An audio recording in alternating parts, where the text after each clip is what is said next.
Welcome to the Student Hub Live. Okay, in this event, we are going to be focusing on childhood and youth.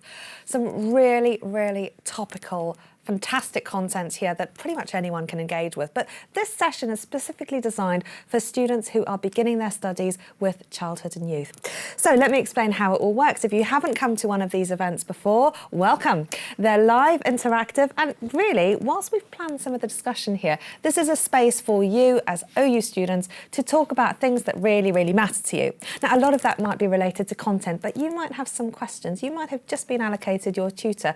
You might be looking for your tutor group forum. So there are all sorts of things that we will cover in these sessions, but broadly this afternoon we're going to give you a flavour of what it's like to study childhood and youth. So we've got Steve Harrison, who's going to give us an outline of the qualification, a very important thing to be mindful of. We're then going to take a look at gender with Naomi Holford, look at children's digital lives with Mimi Tatlow-Golden. Then John Oates is going to talk about how creative media can help us to understand children's lives and child development. And then we're going to take a look at language with Paul Ibbotson later in the programme. So I hope that there's a lot to get your teeth into. Now, you should see some widgets, interactive tools on the bottom left-hand side of your screen. Now, we'd like to know where you are and what you're studying, what level, how you're feeling right now. So please fill those in. All you do is select the one you want to vote on and then click the item that applies most to you. Then you need to submit the results to send, and when you've done that, you'll be able to see what everyone else says as well. So there is an advantage to giving us your information about how you are this afternoon. You can also write in the chat, and that's very, very easy. You just type whatever you want in there. You might want to say where you are. You might want to say what you're studying. So do introduce yourselves to other students in the chat. Just type something and press enter, and then your results will send. Now, feeding a lot of this in from the chat and from the widgets and also from our social media, because we're using Twitter and we've got our email as well, is HJ and Claudia. So good afternoon. Welcome to the Student Hub Live. How are you both?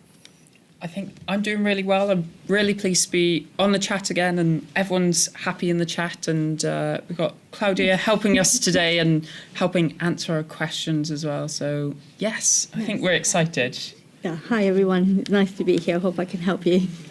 It's Claudia's first time on the hot desk, and part of the Student Hub is all about bringing you face-to-face with members of the Open University community. And Claudia works in our marketing department, so she's here to answer questions. But really, this is a chance to engage with anything that's on your mind. So please do make her welcome and welcome each other also. Okay, as I mentioned before, we've got the Twitter hashtag that we will be also paying attention to this afternoon, and that is Student Hub Live 17, and our handle is @StudentHubLive. Other things I should just tell you about very briefly are that the chat can move quite quickly. So there's a little pin button on the top hand of the chat. You can press that and then you can pause the chat and then you can scroll through it if there's something particular you wanted to pick up on. We often put links and things in the chat as well, so it can be really, really useful for that. There's also a way to change the layout of the interface. So on the bottom right-hand side of the screen, you'll see a button that sort of looks like a little screen, and there's 3 different interface options that you can go for. So choose the one that suits you best. Okay, I'm going to welcome our first guest today, which is Steve Harrison. Welcome, Steve. Thank you. You've done sessions before about being a reflective learner and about critical thinking, which we've really enjoyed. But today you're here to tell us about the qualification, which is the BA in Honours and Childhood and Youth Studies, because you're the programme leader. So there's lots of modules here on the table. Students will be getting their boxes of stuff. Tell us broadly then, what is the overall qualification all about? Okay, so basically the BA Honours in Childhood and Youth Studies is an opportunity for people to think about children's lives and the experiences of children from a number of different perspectives. So I guess what's interesting about it for me is we've all got experience of being young, we've all got experience of childhood, but the opportunity to take a look at children's lives and childhood more generally as a kind of social phenomena is to kind of get inside the experience of others. So when we start to think about childhood in different contexts, different cultural contexts, different social contexts, our understanding of childhood is extended and broadened from our own subjective experience. So it's really got real relevance for people who want to work with children and young people in a variety of fields, but also I think it's got relevance for policymakers and also maybe you're a parent or you're thinking about adoption or fostering. So I think it's got wide relevance and it takes quite a broad view of children's lives and their experiences. And that's why we've selected such an interesting range of topics to discuss this afternoon, which I've really enjoyed preparing with the contributors, because there are so many things that pretty much anyone could take a view on, but also how we think about the nature of childhood and how it's viewed has also got implications for childhood studies. Absolutely. So, for example, in our Level 1 module, E102, childhood studies and child psychology, we introduce students to thinking about particular issues that children and young people face in their lives and how contexts impact on that.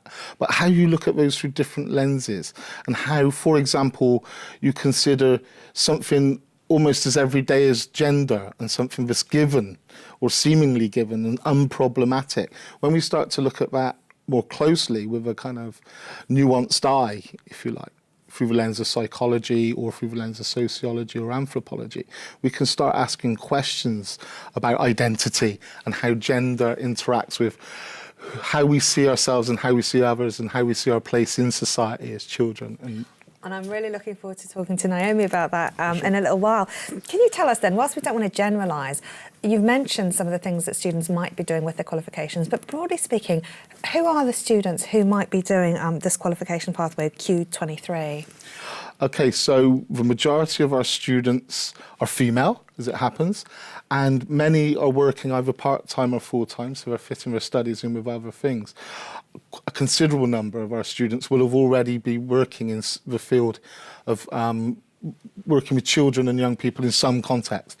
So we've got folk who are maybe teaching assistants in schools, or they're working in health and social care settings. Maybe they're youth workers who are looking to deepen their understanding of child psychology or some particular aspect of childhood. So a wide range of settings, really. Lots of people working in the charity sector. So, for example, maybe you work for National Children's Homes or Save the Children, or maybe even working in care settings such as the Camp Hill Trust, so on and so forth. We've got a very, very wide array of students who have different experiences, different motivations for study. Also, those people are using the qualification as a way of getting into working with children and young people who are trying to build up their knowledge base prior to and before they actually make up their minds which field to work in. A lot of our students use the BA Honours as the basis for making their decisions about what careers they want to pursue down the line, because many careers now in working with children and young people, you can qualify at postgraduate level. So, for example, social work, youth work, and others. Brilliant. Now, this sort of is brilliant because with students who've got sort of experience working in these settings comes a range of diversity and also knowledge about things, and yet they're going to be studying the content. So there's this whole sort of way of being where you need to sort of say, I've got experience of this, this, and this. I might be learning about this, this, and this. But then how do students start taking what they're learning with enhancing their experience, but maybe not relying on it exclusively, because they're going to need to be focusing on a lot of the module material. I mean, right now, a lot of our students here are at level 1, so they're just starting their studies. So they'll be at that stage where they're very, very excited and also have a lot of very relevant experience. What advice can you give students about mixing the two, their experience and the module content?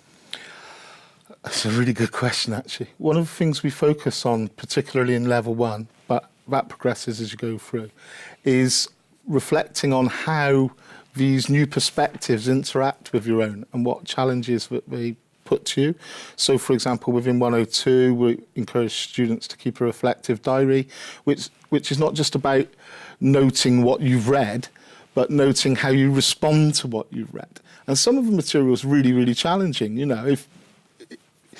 If our own experience has informed how we see the world, to engage with somebody else's perspective, and if that perspective is radically different or challenging, or maybe it touches a nerve, maybe it touches a part of your experience that you've not tended to for some time, that can generate, maybe it can generate an intellectual response, so you go and write an essay about it, but it also can promote an emotional response. You may strongly disagree with something that you encounter within your studies, or you may find that something that you read challenges you quite deeply, and you might find it at odds with your own values. So what we encourage students to do is keep a note of their responses and use that as material for learning. I think one of the things that I find most exciting about our programme is that it does prompt learning. It invites students to learn. It invites students to develop and grow. And that's often indicated by some form of emotional response. No, absolutely. One of the things I love about the programme is this interdisciplinary nature of things. So while students might have experience, they might say, actually, I haven't really looked at it from that angle. So they're starting to get new perspectives as they're also looking at new forms of content as well, which can be absolutely amazing. Also, you know, it has applications in terms of policies and practices, as you've mentioned before. So whilst somebody might have a very applied perspective on something, they perhaps hadn't considered something from a policy perspective.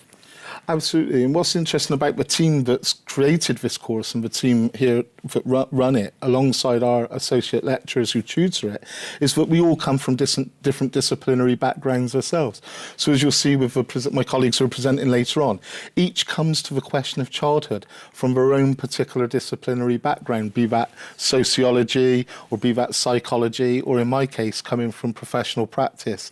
And somehow we find the opportunity for dialogue can be challenging because we use different language and we're sometimes looking at different aspects of childhood. And that'll be the same for our students. Our students will come with different study motivations.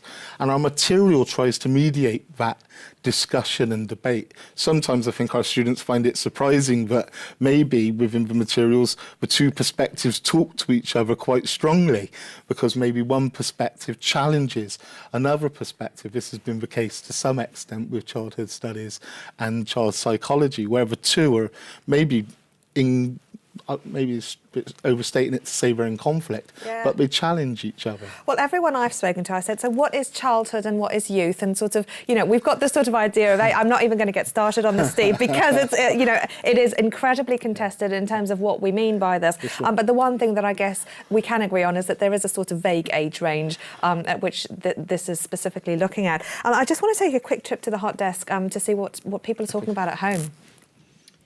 I think what I'm really amazed by is how many new people are joining us today. So we've got lots of people on E102 and E109 starting off their first year, ready to go. Some people are doing them both at the same time, full time. Carla's doing E102 and E103.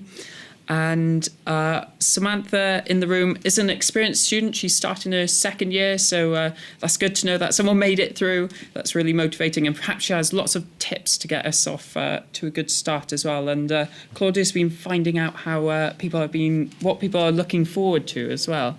Yes, and we've had some great comments there as well. So Laura's looking forward to looking at childhood and youth from a different perspective, because currently she's got more of a psychology perspective. And Rosanna is looking forward to get some qualifications because she's already working with children, but she wants to get more skilled up so she can do that better. And Summer is actually looking to foster, which I find is quite inspiring. And she's hoping to get more skills to help her do that as well. Excellent, thank you. I wanted to pick up on this idea of time because whilst people are often studying one module, I mean, Daniela and Tatia are studying E103 as well. So how long does the qualification take? And any advice for students who may be doing two 60-credit modules at once? Okay, so the BA Honours takes, if you're really, really on it, you could do it within 3 years, I guess, by having a study intensity level of 120 credits per academic year. But it can take up to much longer than that, in excess of 10 years. And if any students are thinking about the longer period, just check with the course details as to what the time limits are there. For those students who are studying 120 credits, it's really interesting, actually. This is something for the Open University that's becoming more and more popular, or more common at least. It is indeed, isn't it? And with it comes challenges. But our colleagues from sport were on earlier on, and I'm sure that they'd say that you get out what you put in. So if you're training for a marathon, as you get closer to the marathon, you've got to train more intensely. And I guess for a lot of our students that are studying 120 credits, they've got a particular objective in mind in terms of getting qualified within a particular time frame so that they can take their next step in their career. My advice is to be as conscious as possible of the non-negotiable deadlines within your two modules and how they interact. Yeah. Our modules are designed within a particular qualification pathway, and they do assume that you're studying 60 credits a year. That's not to say they can't be studied at the intensity of 120, and last year a significant number of 102 and 103 students did exactly that and did so successfully. The non-negotiable deadlines are really, really important. So think about when your TMA dates are, think about when they interact. A lot of our students got children. Think about when the peak demand times are from your children, but make sure that you make some space, regular space and fixed space for yourself, so that you can have that time free of interruptions where you can concentrate on your work and accept that you're going to have to be selective. There are certain things you're going to have to study in both modules, key concepts, if you like, key parts of the module materials. You're going to have to engage with assessment if you're going to be successful. But there may be some parts of the module material you'll come back to at a later point, which is less pressured, and so on. So it is very much about getting your time management sorted, but getting a real sense of the lie of the land and how, as I said, how those non-negotiables interact with each other. No, absolutely. And we're not going to cover things like time management in this programme because we've been doing an awful lot of that in our boot camps, which incidentally, if you missed, we had this morning. Libby actually had this brilliant idea. She's been getting the kids to do the housework for her, which we were all very impressed with. So it shows how ingenious OU students can be at creating some of this time. So do check out those sessions on the bootcamp about all of those study intensity, study skills, time management, etc. aspects that we are covering separately because we're really going to focus on the content today, which leads me to ask about the structure of the programme because there is a little bit of optionality in here. We've got a lot of level 1 students here who I'm sure are familiar with the qualification pathway, but broadly, could you just tell us what is in store for them? Okay, so if you're a student studying Q23, your key level 1 module, if you like, is E102, Childhood Studies and Child Psychology. Alongside that, you can study a number of optional modules, including E103, which is Education Studies Primary, E109, Early Years, and also testing my knowledge of codes here. DE100 with psychology. So there's a number of optional modules there. What you'll find if you're studying E102 is you're also studying alongside students who are in other qualification pathways. So that makes it really, really interesting. And my advice would be don't stick to your own little group. Get in there, find out about each other and find out the different perspectives you can bring. Because often the psychology students will be coming at something from a very different perspective than maybe students who are approaching this from childhood and youth perspectives. Absolutely. So childhood and youth studies students, this may seem obvious, but their primary interest is going to be in childhood and youth, whereas psychology students, the discipline of psychology may be at the forefront of their mind. Now, there's a lot to be learnt between the two. For childhood and youth studies, E102 is quite possibly their first module in their study pathway.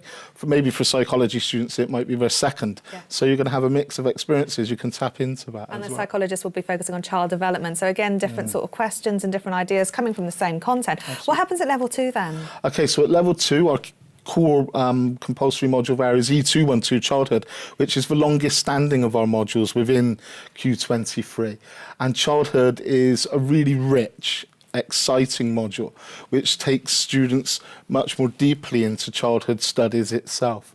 So it looks at childhood across a range of different contexts. And alongside that, again, there's a high level of optionality for people who want to stick with the kind of developmental psychology perspective. There's E219, which has been produced by our team, which looks at developmental psychology first and foremost. But there's also choices that involve modules such as KE 206, which is coming online now, which we've developed with health and social care. So students who want to look at childhood and youth within particular practice contexts have got options there, as have those who primarily concerned with children and childhood, but want to kind of, having dabbled in psychology, if you like, in developmental psychology at E102, can take that a little bit further in terms of E219. It's really interesting how very interdisciplinary this is in terms of how you're producing the content, as well as what the student cohort is like in terms of the aspects that they're studying. So there's a lot of connections going on here and a lot of optionality. So people might be focusing on, for example, psychological development, or they might look at the practical complexities of working with children. But at level 3, they choose one option module, don't they? Absolutely. So, and that's the case at each level. Actually, you choose one option. You've got one core you have to take, and then one option to complement that. At level 3, our current core module is issues in research with children and young people, which really tidies up, if you like, and refines the academic aspect of your study. So you get to look at research methodologies, you start to consider the design of research, and also in particular the ethical issues of researching with children and young people, because we have to think about their legal status and making and the issue of potential exploitation when using the information that we get from research for children and young people. So really helpful in that regard. Alongside that, there's again a number of optional modules, including children's literature, which is really interesting. Another way of thinking about children's worlds. Because I think about the Harry Potter phenomenon going back a while ago, how children's engagement with literature affords them an opportunity to build different worlds and different senses of themselves through their engagement with literature. So again, there's that kind of opportunity just to diversify your study and have. And do students get to look at designing their own research project? They do within EK 313. So that's the kind of primary focus within that module. So that's the preparatory module for that. So for students who are in practice settings, it may well be that they want to engage in consultation work with children and young people. In recent years, a lot of work has been done around children's rights and emphasising the importance of children's voice. Involving children themselves in the design of research has become an issue that's of particular import, and that's something we've specialised in within the Open University itself. So, and we've been at kind of the cutting edge of that. But also, for example, Mimi's research is focused on children and the internet and advertising and food, and these areas are really, really critical as the influences on children become greater and greater and greater, and a more direct communication is established between, for example, advertisers and children. The opportunity for parents to mediate what children are exposed to seem to be diminished the greater access children have to technology and media enabled things like mobile phones and... Oh, no, I know. And I'm going to be talking to Mimi about that a lot later. But Steve, that's been a really, really wonderful flavour of some of the issues here, and also an outline of the qualifications to look at the core and optional modules. But I guess the take-home point is to appreciate the diversity that the student population are going to bring in terms of, the practice that they're perhaps involved with, and the different theoretical perspectives as well that they may be interested in. And, it's great to be able to learn from other students. So I guess go and get on those Tuesday group forums and really start to make the most of those contacts in your studies. Absolutely. Excellent. Steve Harrison, thank you very, very much. OK, so we're going to have a short break. We're going to show you a quick video which is about the tree sculpture. So this is one of the areas on the campus that we'd like to introduce you to, because we're not just about content, it's also about the space. And our space right now is at the Open University of Milton Keynes. Your space is at home. Tell us what you're thinking on the chat. I'll be back in a couple of minutes with Naomi Holford, where we take a look at the very interesting issue of gender. See you in a minute.